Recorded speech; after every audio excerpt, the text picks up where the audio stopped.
నేనైతే చేశానండి వీడియోస్. ఇక్కడైతే లైక్ చేశారు, అలాగే థ్యాంక్ యూ అండి.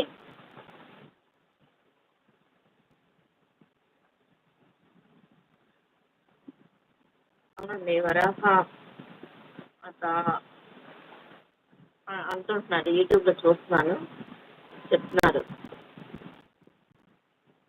దుర్గమ్మ తల్లిని అయితే మేము ఎప్పుడు కొలుస్తామండి, విజయవాడ వెళ్తూనే ఉంటాం ఎక్కువ. మా పాపతో ఎక్కువ మెట్లు పూజ చేపిస్తాను, నేనైతే మెట్లు పూజ చేయకూడదు కాబట్టి నాకు నడుము బ్యాక్ పెయిన్. మా పాప అయితే చేస్తూ ఉంటుంది, నేనే చేసేదాన్ని బండి నుంచి ఇక మెట్లు పూజ చేయడం లోని ఏ వర్క్ చేయలేదు.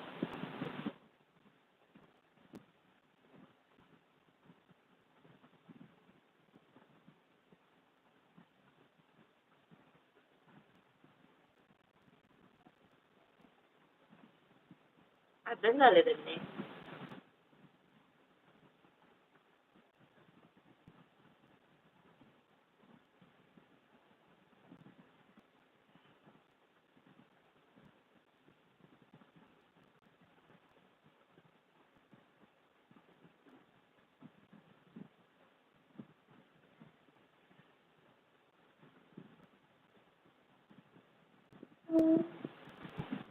దుర్గమ్మ తల్లి కూడా పవర్ఫుల్లే. ఆమె దగ్గరికి ఏదన్నా అనుకున్న ఆమె దగ్గరికి వెళ్తూ ఉంటాం, పని అయితే మాత్రం మొక్కు ఇచ్చేస్తాం మా పాపని.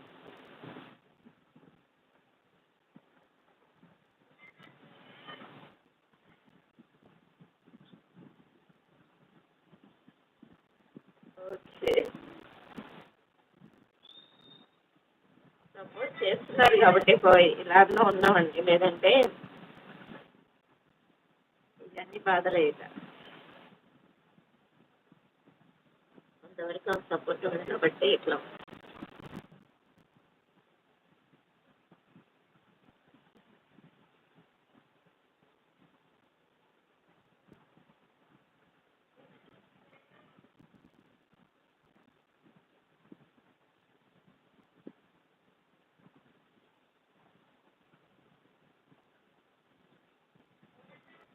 అది ఎక్కడండి? కొత్తగా వేసినాను నేను, ఉంటే కొత్త జరుగుతుంది.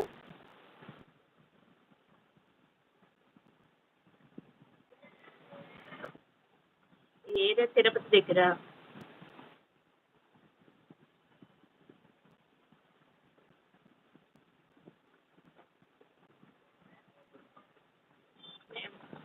లాస్ట్ మంత్ ఫిబ్రవరిలోనే ఇప్పుడు వెళ్ళాం పెద్ద తిరుపతి.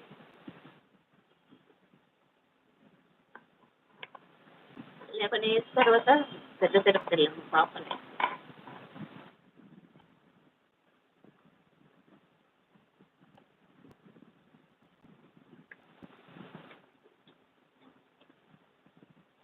కడప దగ్గర.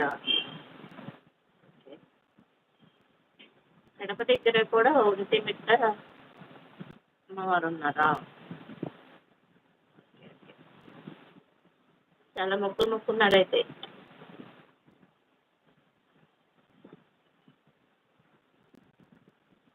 ఏదైనా మనం పాజిటివ్గా థింక్ చేస్తే అవుతున్నాయండి. నేను కూడా అంతమంది చాలా నెగిటివ్గా ఆలోచించేదాన్ని, దగ్గర దగ్గర పాజిటివ్గా థింక్ చేయడం అలవాటు చేస్తున్నాను. శ్రవంతి గారి వీడియో ఛానల్ చూశాక, నేను ఆవిడ వీడియోస్ చూశాక పాజిటివ్గా ఏదైనా పాజిటివ్గా థింక్ చేయడం అలవాటు చేస్తున్నాను. కొంచెం పర్లేదు, కొంచెం హెల్త్ ఇష్యూసే ఉన్నాయి, బండి మీద పడడానికి కొంచెం బ్యాక్ పెయిన్ అనమాట. కొంచెం కాదు, బాగానే ఉంటుంది బ్యాక్ పెయిన్.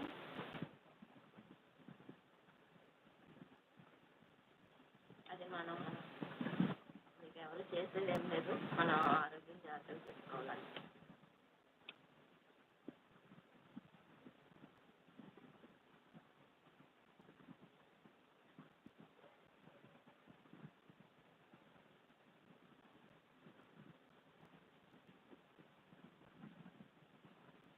మాకు అంతేనండి, మా ఇంట్లో కూడా అంతే. ఎక్కువ పూజలు చేసే వాళ్ళు కష్టాలు ఎక్కువ ఉంటాయి అంటారు. ఆ, ఒక్క నిమిషం లైవ్ క్లోజ్ చేసి వస్తున్నా, లైవ్ చేస్తున్నా, క్లోజ్ చేసి వస్తున్నా. ఓకే అండి, అలాగే థ్యాంక్ యూ.